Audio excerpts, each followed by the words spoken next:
Whenever people argue and advocate for assisted suicide, probably one of the strongest arguments is to take an example of a person who is suffering terribly from some sort of chronic terminal illness, someone who's in a lot of pain, to put that person to the forefront and say, look, this could be prevented. What we often miss, though, is that there are even more people who would avail of assisted suicide if it was available to them, who we shouldn't be killing, who we should be protecting. And I'm going to show you an article and a story about someone like that, who would have gone for that option had it been available to them, and who says, I'm so glad it wasn't available to me. Background is that in Canada, which is sort of one of the forerunners in the world of assisted suicide, they are stripping away the restrictions, and it's on the table whether or not they will allow people with mental illness to qualify for their medical assistance in dying. It's been pushed back to 2027, but let's hear from a couple of Canadians who talk about this. Are you desperate to die? Yeah. Yeah. Yeah, I am.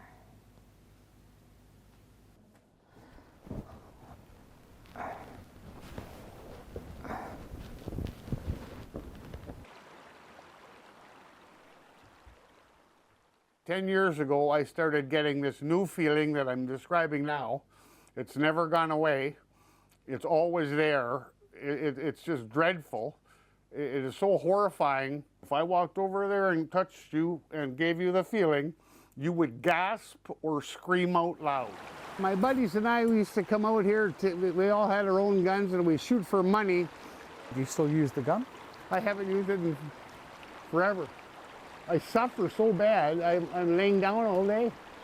That's what I do.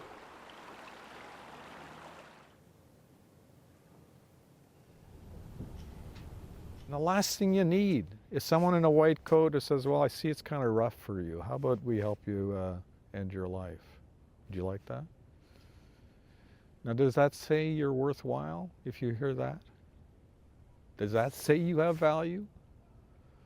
Does that contradict that voice in your head? Or does it reaffirm and confirm it? If it was available, earlier, I would have chosen it in 1994. I would have tried it I would have asked for it in 2002, in 2004, in 2008 when I attempted my suicide, in 2012, in 2014, And I'm alive because it's not available now.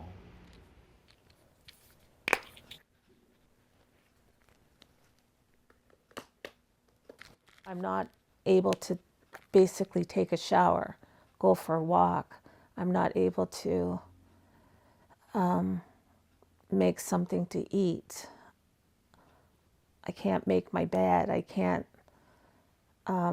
put things away in my house. So I have a diagnosis of depression, anxiety, social phobia, and borderline personality disorder. So that would be my route to try and go. And so the question is, are we just helping people who are suicidal? Instead of offering them suicide prevention, we are offering some of these people suicide assistance. And in fact, the Human Rights Commissioner of Canada has twice repeated warnings that they are concerned about reports of people dying by assisted dying who seem to be choosing it because their supports and services are not in place. That was a hard watch. Seeing and hearing from people in that state of mind is really difficult. Like that, the words of that guy, let me pull him up. This guy here. This is Orlando Da Silva. He's 56 years old. He's tried to take his own life a number of times. He says here that he has treatment-resistant depression. It's whenever there are all various sorts of treatments for depression. Same with schizophrenia, anxiety, all of the various mental health disorders. There are various treatments for them, but some people are what they call treatment resistant, where treatment just doesn't seem to cure them, doesn't seem to work on them. This guy says he's been on more than 40 different kinds of antidepressants. He's had 13 electroconvulsive shock treatments. He's been in ketamine treatments, nothing works. So his condition escalates into a major depressive episode every 18 to 24 months. Here he talks about how he's got sort of safeguards in place. He's got a mindset where once he's in that depressive state, he knows, okay, this is not forever, and so I just got to keep pushing through 1 day at a time, 1 hour at a time, 1 minute at a time. He's got tools and safeguards that he shares with his family and friends so they can see how he's doing. If he's at a 3 out of 10 or below in his mood, he gets an intervention. But he hits the nail on the head there whenever, like, people in that state of mind obviously want to die. That's the issue. And so we as a society have rightly sought to care for these people, to put safeguards in place so that they're not a danger to others, but mostly so that they're not a danger to themselves. There are whole avenues of healthcare where this is like the specialism. You can be a psychiatrist, an occupational therapist, and work on a mental health inpatient ward with patients who are acutely depressed, and you try and get them to a point where they're no longer depressed. You have them on the ward.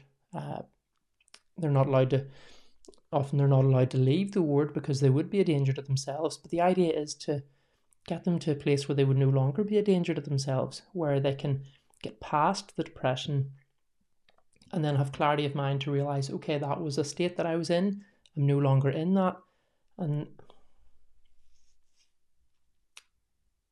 that is the goal of healthcare in that area, to help people with this. And even like that lady who said she can't shower, she can't get up and do everyday tasks. There would be like living options for her. So I know of places in our country where, like, if you get to that sort of state, you can go and live in accommodation where there are nurses and doctors and occupational therapists and physios, and there are people there to support you and to make your life have a bit of meaning and enjoyment, who look after you and who care for you and help you to do those everyday tasks. Like, that's the sort of support these people need. But maybe the issue is that it's really expensive. It costs a lot of money to provide that support network for someone, and so it's much cheaper and much easier to say, hey, well, look, if you're suffering, like, we can help end that. This guy Orlando da Silva, he hits the nail on the head whenever he says that if you're experiencing this, if you're feeling worthless, if you want to end things, and a doctor says to you, we can help with that. Do you know, if you want to end your life, we can sort that out. Does that say you're worthwhile if you hear that? Does that say you have value? Does that contradict that voice in your head, or does it reaffirm it and confirm it? We need to help. We need to give hope. We don't need an easy death. Like, I want us to be a better society than that. If they say we're judged by how we treat our most vulnerable, how do we treat people with mental illness who want to die? This guy says he's got 3 beautiful daughters. He never would have had that. He never would have had a rewarding personal and professional career. He's like a top barrister in Ontario, I believe. Never would have had that if he had had the opportunity to medically end his own life. In the scriptures, the Bible, which is sort of the moral underpinning of Western society, whether people like it or not, it is. It says, "You've searched me, Lord, and you know me. You know when I sit and when I rise. You perceive my thoughts from afar. You discern my going out and my lying down. You're familiar with all my ways. Before a word is on my tongue, you, Lord, know it completely. You hem me in behind and before, and you lay your hand upon me. Such knowledge is too wonderful for me, too lofty for me to attain. Where can I go from your spirit? Where can I flee from your presence? If I go up to the heavens, you are there. If I make my bed in the depths, you are there. If I rise on the wings of the dawn, if I settle on the far side of the sea, even there your hand will guide me, your right hand will hold me fast. If I say, surely the darkness will hide me, and the light become night around me, even the darkness will not be dark to you. The night will shine like the day, for darkness is as light to you. For you created my inmost being. You knit me together in my mother's womb. I praise you because I am fearfully and wonderfully made. Your works are wonderful. I know that full well. Humans are infinitely valuable. Another psalm says about God making us a little lower than the angels. Humans are valuable regardless of how they feel about themselves, regardless of how others feel about them. I say that like sounding like I'm not a human. Regardless of how we feel about ourselves or others feel about us, we have value. And so for a government or a society to imply to a certain group that your life probably isn't worth living, it's a terrible thing. I think it's an indictment on our society and where we're going, that we lift up the God of personal autonomy and choice to the detriment of the vulnerable and the needy and the hopeless. In Matthew 11, Jesus talks about part of the reason he came. John the Baptist is having a sort of crisis of faith. He's in prison, he's in a dark place, and he's wondering, like, are you really the Messiah? And Jesus says to him, look, the blind receive sight, the lame walk, those who have leprosy are cleansed, the deaf hear, the dead are raised, and the good news is proclaimed to the poor. Blessed is anyone who does not stumble on account of me. Jesus brought hope to people who had no hope. That was his mission. And I think